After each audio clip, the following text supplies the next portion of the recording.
పండుగల సీజన్ ప్రారంభం కాకముందే దేశంలోని సామాన్య మధ్యతరగతి ప్రజలకు ధరల పిడుగు పడనుంది.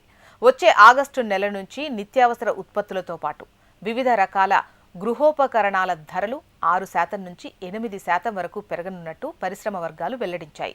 అంతర్జాతీయంగా ఎలక్ట్రానిక్స్ పరికరాలకు అవసరమయ్యేటువంటి ముడి సరుకుల వ్యయం, రవాణా ఖర్చులు పెరగడమే ఈ ధరల పెంపుకు ప్రధాన కారణమని కంపెనీలు చెబుతున్నాయి. ఈ పెంపు ప్రభావంతో స్మార్ట్ టీవీలు, రెఫ్రిజిరేటర్లు, వాషింగ్ మిషన్ల వంటి కన్జ్యూమర్ ఎలక్ట్రానిక్స్ ధరలు 4% నుంచి 6% వరకు పెరగబోతున్నాయి.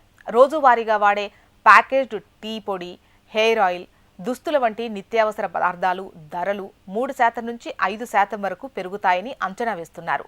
ఇక ఆటోమొబైల్ రంగంపైన ప్రభావం ఉంటుంది. కార్ల కొనుగోలుపై అదనపు భారం పడనుంది. కేవలం గృహోపకరణాలు మరియు నిత్యావసర సరుకులే కాకుండా ప్యాసింజర్ వాహనాల తయారీ సంస్థలు కూడా తమ వాహనాల ధరలను సవరించేందుకు సిద్ధమయ్యాయి. దేశీయంగా అతిపెద్ద కార్ల తయారీ సంస్థ అయిన మారుతి సుజుకి తన వాహనాల ధరలను మోడల్ను బట్టి గరిష్టంగా 30,000 వరకు పెంచుతున్నట్టు స్పష్టం చేసింది. మారుతితో పాటు హోండా కార్స్ కూడా ఆగస్టు 1 నుంచి తమ అన్ని మోడల్స్పై ధరల పెంపును వర్తింపజేస్తున్నట్టు ప్రకటించాయి.